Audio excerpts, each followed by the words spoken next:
فإذا أمرتكم بالسير إليهم في أيام الحر قلتم هذه حمارة الغيظ أمهلنا يسبخ عنا الحر وإذا أمرتكم بالسير إليهم في الشتاء میں تمہیں گرمی میں جہاد کے لیے نکلنے کی دعوت دیتا ہوں تو کہتے ہو کہ شدید گرمی ہے، تھوڑی مہلت دیجئے کہ گرمی گزر جائے، اس کے بعد سردی میں بلاتا ہوں۔ قلتم هذه سبارة القر أمهلنا ينسلخ عنا البرد كل هذا فرارا من الحر والقر فإذا كنتم من الحر والقر تفرون فأنتم والله من السيف أفر۔ تو کہتے ہو کہ سخت جاڑا پڑ رہا ہے، ذرا ٹھہر جائیے کہ سردی ختم ہو جائے،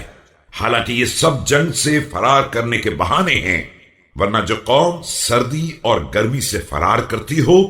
وہ تلواروں سے کس قدر فرار کرے گی۔ یا اشباہ الرجال ولا رجال حلوم الاطفال وعقول ربات الحجال لوددت انی لم ارکم ولم اعرفکم معرفہ واللہ جرت ندما واعقبت صدما۔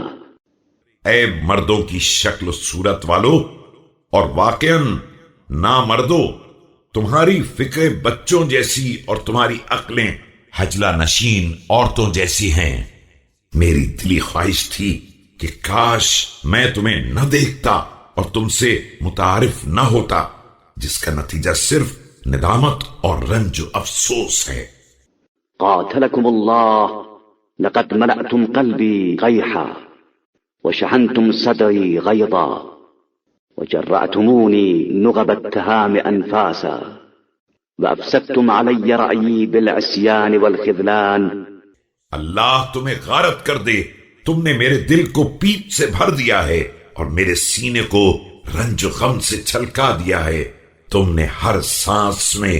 ہم و غم کے گھونٹ پلائے ہیں اور اپنی نافرمانی اور سرکشی سے میری رائے کو بھی بیکار و بے اثر بنا دیا ہے۔ حتی لقد قالت قریش ان ابن ابی طالب رجل شجاع ولكن لا علم له بالحرب لله ابوهم وهل احد منهم اشد لها مراسا واقدم فيها مقاما مني۔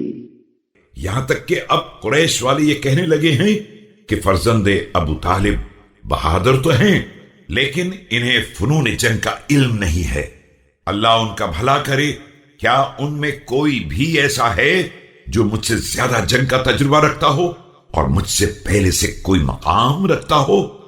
لقد نهضت فيها وما بلغت العشرين وها أنا ذا قد درفت على الستين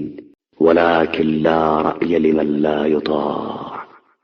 میں نے جہاد کے لیے اس وقت قیام کیا جب میری عمر 20 سال بھی نہیں تھی اور اب تو 60 سے زیادہ ہو چکی ہے، لیکن کیا کیا جائے، جس کی اطاعت نہیں کی جاتی ہے اس کی رائے کوئی رائے نہیں ہوتی ہے۔